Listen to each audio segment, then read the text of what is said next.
तर अतिवृष्टीचा पाहणी दौरा झाला सत्ताधाऱ्यांचा, परंतु एका दिवसातच सगळे पाहणी दौरे आटपून सगळे सत्ताधारी मुख्यमंत्री असतील, उपमुख्यमंत्री असतील, ते मुंबईमध्ये परतलेले असल्याचं आपल्याला पाहायचं. मराठवाड्यातला पाहणी दौरा हा एक फार्स आहे सरकारचा. गेले कधी, पाहणी केली कधी, शेतकऱ्यांच्या कुटुंबियांचा आक्रोश ऐकून त्यांच्याशी चर्चा केली कधी. 36 लाख शेतकऱ्यांचा प्रश्न आहे साधारण, म्हणजे कुटुंब. एक शेतकरी म्हणजे त्याच्यावरती 10 माणसं अवलंबून आहे. हे मानलं तर 36 लाख शेतकरी उद्ध्वस्त झालेले आहे मराठवाड्यात. साधारण 70 ते 72 लाख एकर जमीन पीक पाणी नाही, पूर्ण जमीन उद्ध्वस्त झाली आहे, शेती करण्याला लायक राहिलेली नाही. मराठवाड्यातल्या अनेक जिल्ह्यामध्ये, गावामध्ये काहीच राहिलेलं नाही. अशा वेळेला मुख्यमंत्री असतील, त्यांचे 2 उपमुख्यमंत्री असतील, त्यांनी पाहिलं काय? त्यांनी काय समजून घेतलं? त्यांनी काय मदत आतापर्यंत पोहोचवली? फक्त पाण्याच्या बाटल्यांवरती फोटो लावून पाणी वाटले म्हणजे मदत होत नाही ना, ती प्रसिद्धी आहे.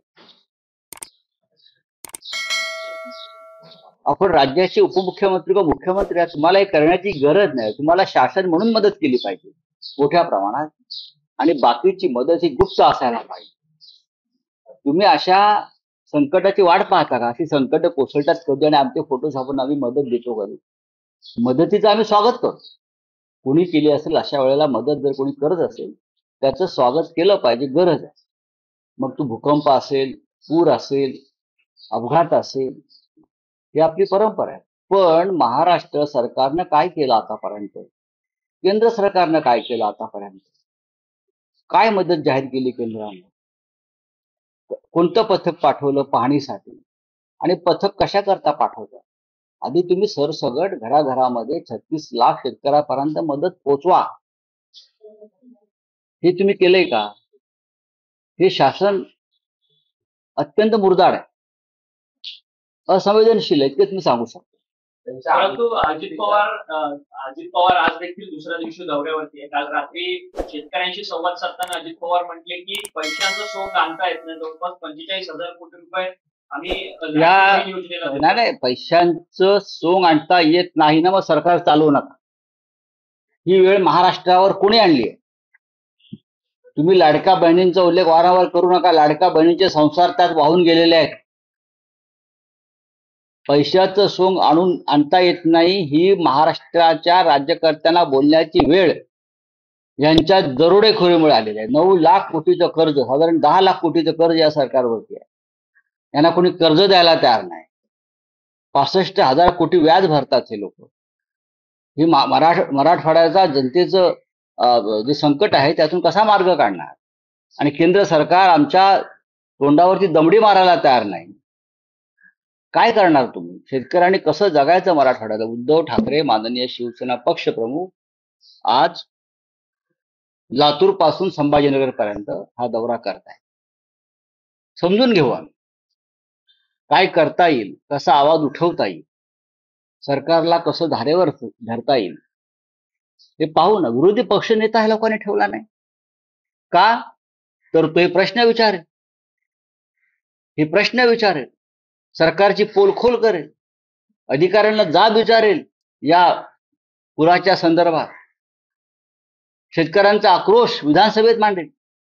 म्हणून विधान मंडळाच्या दोन्ही सभागृहामध्ये जे सरकार विरोधी पक्षनेता नेमू देत नाही त्या सरकारकडनं शेतकऱ्यांनी काय अपेक्षा करायची मला सांगा. महायुतीच्या आमदारांनी खासदारांनी एक महिन्याचा पगार दिलाय. विरोधी पक्षाकडून अशा बघा, आम्ही करोना काळामध्ये, संकट काळामध्ये आमदार खासदारांनी महाराष्ट्रात आपलं 1 महिन्याचं वेतन द्यावं हे ठरवलं आणि मुख्यमंत्री सहायता निधी द्यावं, कारण संकट महाराष्ट्रात. तेव्हा भारतीय जनता पक्षाचे सगळे उपटसुंब आम्ही मुख्यमंत्र्यांच्या निधीमध्ये महाराष्ट्राला पैसे देणार नाही आणि त्यांनी पीएम केअर फंडात पैसे पाठवले. मग आता तुम्ही कोणत्या तोंडाने मुख्यमंत्री सहायता निधीला पैसे देता? तुम्ही ढोंगी आहात. हा, तुम्ही ढोंगी आणि बकवास लोक आहात. तुम्ही प्रत्येक गोष्टीत राजकारण करताय. आम्ही करू ना. आज उद्धव ठाकरे जाहीर करतील पक्षप्रमुख आमचे. तुम्ही आम्हाला प्रश्न विचारू नका. सरकारला हा प्रश्न विचारला पाहिजे, तुम्ही काय करताय. उपकार करत नाहीत भारतीय जनता पक्षाचे लोक. हा, यांचे खिसे जरी झटकले मुंबईतल्या SRA प्रकरणात तरी 5-10 हजार कोटी रुपये सहज पडतील आता एका दिवसामध्ये. ते SRAचे अधिकारी जे आहेत ना, बसलेत ना तिथे. हा, काय त्यांचं नाव, काय, कल्याणकर ना. हा, या टोळ्या ज्या आहेत नेमलेल्या, हे सगळे लाडके बिल्डर्स, SRA वाले. बघा तुम्ही एक महिन्याचा पगार देताय, 1,00,000 2 लाख द्यावं ना. तुम्ही निवडणुकीवरती 1-1 लाख कोटी खर्च करताय. ग्रामपंचायतीच्या, क्रिकेट बोर्डाच्या निवडणुकीत. आणि शेतकऱ्यांसाठी मराठवाड्याचा पैसा नाही. काय हा महाराष्ट्र आहे, लक्षात घ्या. ही वेळ कधी या राज्यावरती अशी आली नव्हती. पण वारंवार मराठवाड्याच्या नशिबी हे दुःख आणि यातना आणि वेदना येतात.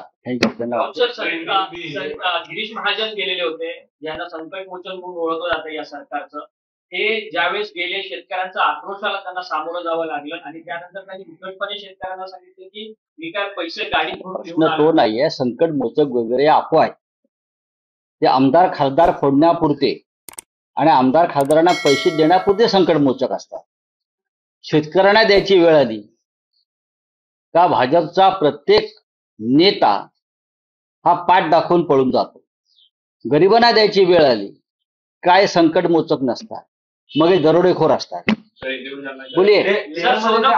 सोनम वांगचूक गेल्या अनेक दिवसांपासून उपोषणाला बसले. काल तिथंची तरुणाई जी आहे ती आक्रमक झालेली, कारण की सोनम वांगचूकच्या उपोषणाच्या संदर्भात कोणतंच तोडगा जो आहे तिथंच्या सरकारकडनं काढण्यात येत नाहीये, केंद्र सरकारकडे. लडाख लेह हा भारताच्या सीमेवरचा भाग आहे. जर तुम्ही भारताच्या सीमेवर त्या लोकांना आणि त्या सीमा शांत ठेवू शकत नसाल तर तुम्ही कसले विश्वगुरू. तुम्ही दिलेली आश्वासनं प्रधानमंत्री मोदींनी पाळली नाही. पूर्ण राज्याचा दर्जा देण्याची, जेव्हा 370 कलम हटवलं तेव्हा लेह लडाखला पूर्ण दर्जाचं राज्य देण्याची घोषणा कोणी केली होती? अमित शहाने केली होती, नरेंद्र मोदीने केली होती. आज तिथे ज्याला तुम्ही जैन झी म्हणता ते रस्त्यावरती उतरलाय आणि तुम्ही पळून गेलाय. तुम्ही बंदी घातली आहे तिकडे आंदोलनावर. पण ही वेळ का आली या देशामध्ये? भारताची सीमा जिथे बाजूला चीन आहे, जिथे चीन आहे आणि चीन घुसलेला आहे लडाखमध्ये. हे विश्वगुरूंना कोणीतरी सांगा जाऊन. आणि तुम्ही भारताच्या सीमेवरचं राज्य शांत ठेवू शकत नाही. सोनम वांगचूक सारखा एक सामाजिक कार्यकर्ता आंदोलन करतोय त्या भागासाठी, तुम्ही त्याला 16 दिवस उपाशी ठेवता. 16 दिवस त्याने उपोषण केलंय, सरकारतर्फे कोणी तिकडे जायला तयार नाही. हा काय निर्दयपणा आहे. अनेक राज्यांमध्ये हा संतोष. निशिकांत दुबे म्हणतात की कुठेतरी या सगळ्यांना झेंझी लोकांना आक्रमकतेकडे घेऊन जाण्याचं काम राहुल गांधींनी केलेलं. राहुल गांधींच्या विधानांमुळे नाही, मग ठीक आहे, केलं असेल तर चुकलं काय? आक्रमकता काय तुम्हीच दाखवायची का फक्त? हा, जर असंतोष उफाळून आला तर त्या चुकलं काय? ही लोकशाही आहे. मग तुमचा अत्याचार, तुमची दरोडेखोरी, तुमचा भ्रष्टाचार हे सहन करायचं का? बरोबर आहे राहुल गांधींचं. बोलिए. राज्य की मांग को लेकर बड़ा आंदोलन किया जा रहा है. देखिए, लद्दाख और लेह की जनता की जो मांग है उसको देश का समर्थन है. ये जो मांग है ये जायज मांग है. जब आपने जम्मू कश्मीर का 370 हटाया तब आपने कहा था, अमित शाह जी ने कहा था, गृह मंत्री ने, ये मोदी जी का आश्वासन है चुनाव में कि आपको पूरे राज्य का दर्जा देंगे. अगर आपने कहा है और जैन जी सड़क पर है तो आप उनको गुनहगार क्यों ठहरा रहे हो? उनके ऊपर क्यों गोली चला रहे हो? ये भारत के सीमावर्ती राज्य है, खास करके चाइना बॉर्डर है. वहां की युवाओं को आप शांत नहीं कर सकते, उनका आप समाधान नहीं कर सकते. आप काहे के विश्वगुरु? काहे के? जनता आक्रामक है, जनता के मन में असंतोष है तो बाहर आ जाएगा. आप उनको दबा नहीं सकते, गोली नहीं चला सकते.